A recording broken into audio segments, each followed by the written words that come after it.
రాష్ట్ర వ్యాప్తంగా సార్వత్రిక ఎన్నికలు జరగబోతున్నటువంటి సందర్భంలో సెంట్రల్ నియోజకవర్గంలో తెలుగుదేశం పార్టీ యొక్క గెలుపు నల్లేరు మీద నడక.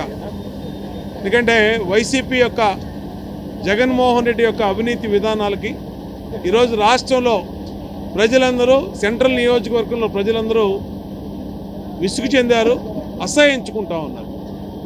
ఇంత అవినీతి పరిపాలన ఎప్పుడూ లేదు, మేము ఎప్పుడు కూడా చూడలేదని చెప్పి పెద్దలు సైతం మాట్లాడుతున్నారు.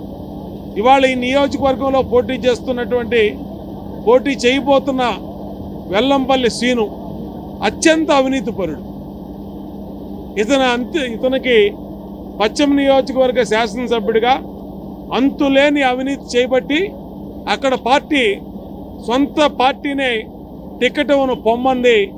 మరి అటువంటి పరిస్థితుల్లో మళ్ళా సలహాదారులు కాళ్ళు పట్టుకొని, లేదంటే తాడేపల్లిలో కనబడిన వాళ్ళందరూ కాళ్ళు పట్టుకొని ఇవాళ ఈ సెంట్రల్ నియోజకవర్గంలో పోటీ చేయడానికి టికెట్ తెచ్చుకున్నాడు.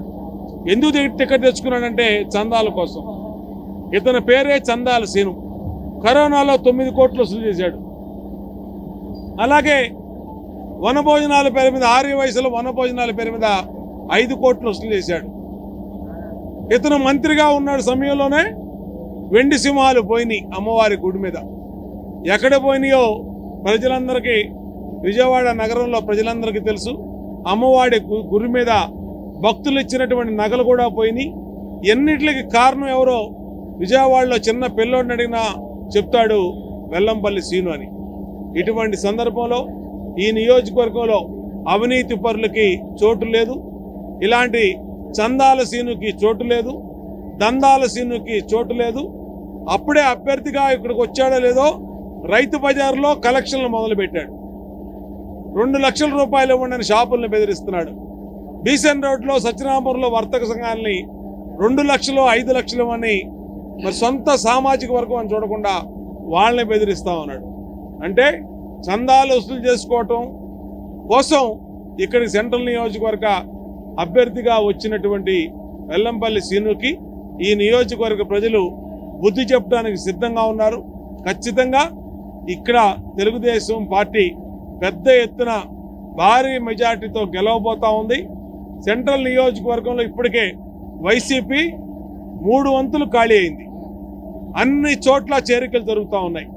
అన్ని డివిజన్లో 10 మంది కూడా వైసీపీ అభ్యర్థి పక్కన తిరగనటువంటి సందర్భంలో పశ్చిమ నియోజకవర్గం నుంచి మనుషులు తెచ్చుకుని తిరుగుతూ ఉన్నాడు.